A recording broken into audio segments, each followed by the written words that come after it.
नमस्कार मंडळी, मी स्नेहा, कोल्हापूरची स्नेहा व्लॉग या यूट्यूब चॅनलमध्ये तुम्हा सर्वांचं खूप सारं स्वागत आहे. सर्वांना सगळ्यात आधी शुभ सकाळ, गुड मॉर्निंग.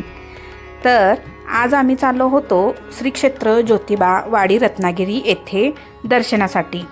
तर आता ज्योतिबा देवाचे खेटे चालू आहेत. तर आजचा हा तिसरा खेटा होता आणि त्यानिमित्त आम्ही ज्योतिबा देवाचं दर्शन घेण्यासाठी सकाळी पहाटे जात होतो. कोल्हापुरातील वाडी रत्नागिरीवर ज्योतिबा देवांच्या खेटांना प्रारंभ झाला आहे. ज्योतिबाचा आजचा तिसरा खेटा आहे. माघ महिन्यात ज्योतिबा देवाला 5 खेटे घालण्याची प्रथा आहे आणि त्यानंतर येणाऱ्या चैत्र महिन्यात ज्योतिबा देवांची भव्य अशी मोठी यात्रा असते. ज्योतिबाच्या खेट्यासाठी राज्यभरातून लाखो भाविक दरवर्षी येत असतात.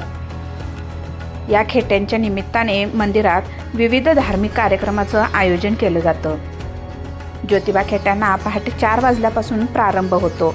कोल्हापुरातील पंचगंगा नदीकाठावर आंघोळ करून कोल्हापूरकर ज्योतिबाच्या नावानं चांग भलं जयघोष करत डोंगराच्या दिशेने चालू लागतात.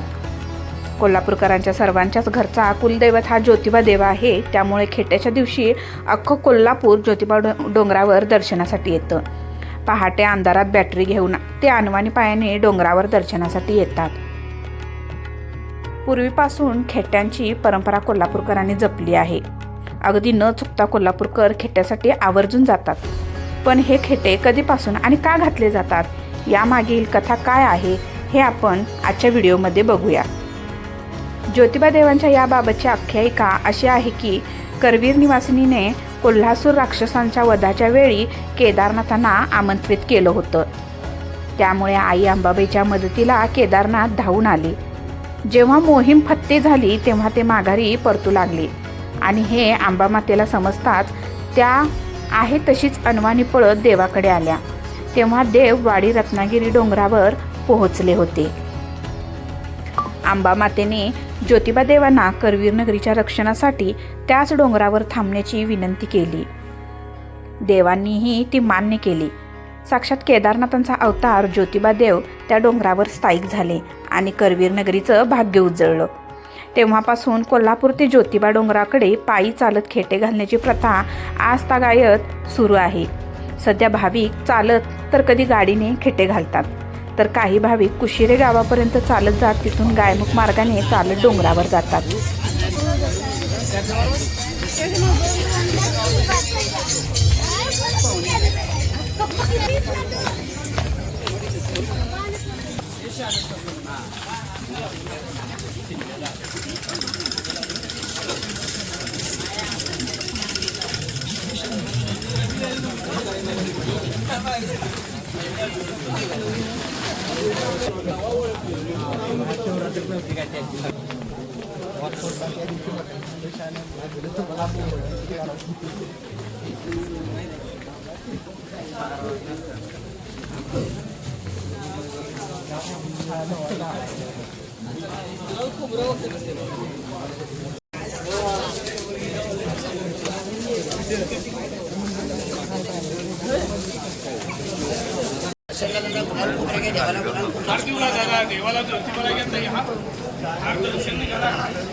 रे इकडे मागे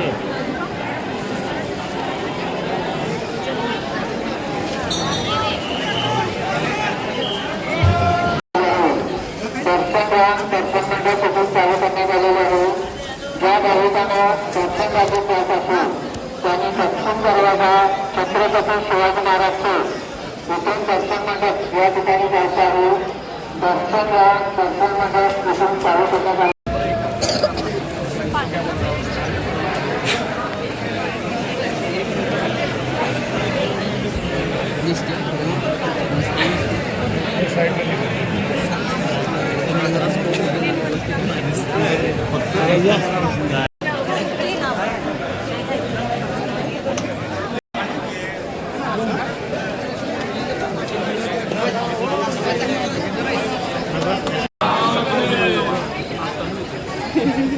Muy buen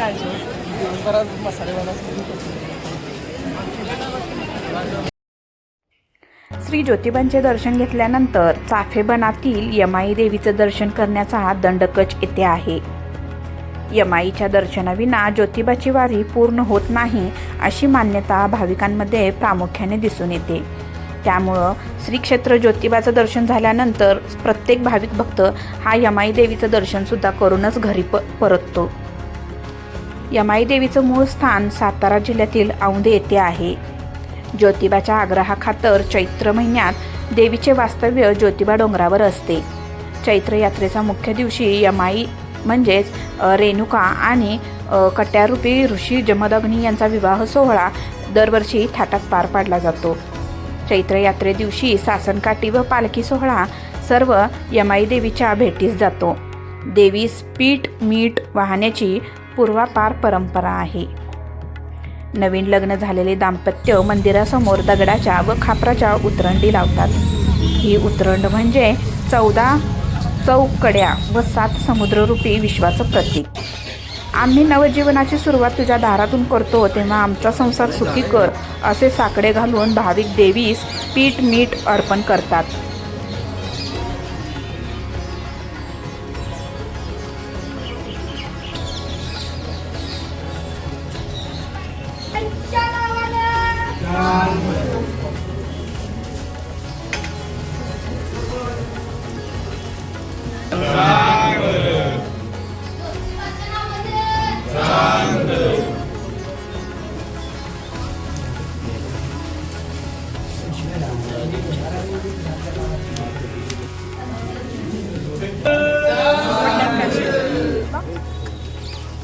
यमाई देवीच्या मंदिरावरील मूळ भिंतीवर काही आकर्षक शिल्पे आहेत. ही शिल्पे माणसाने माणसाशी माणसासारखे वागावे ही शिकवण देतात. बहीण भावाचं, अर्धपशूचं, कृष्ण व दुधाचं माठ घेऊन जाणाऱ्या गवळणी, रामायणातील वनवासाचा एक प्रसंग अशी मंदिरावरती शिल्पे आहेत.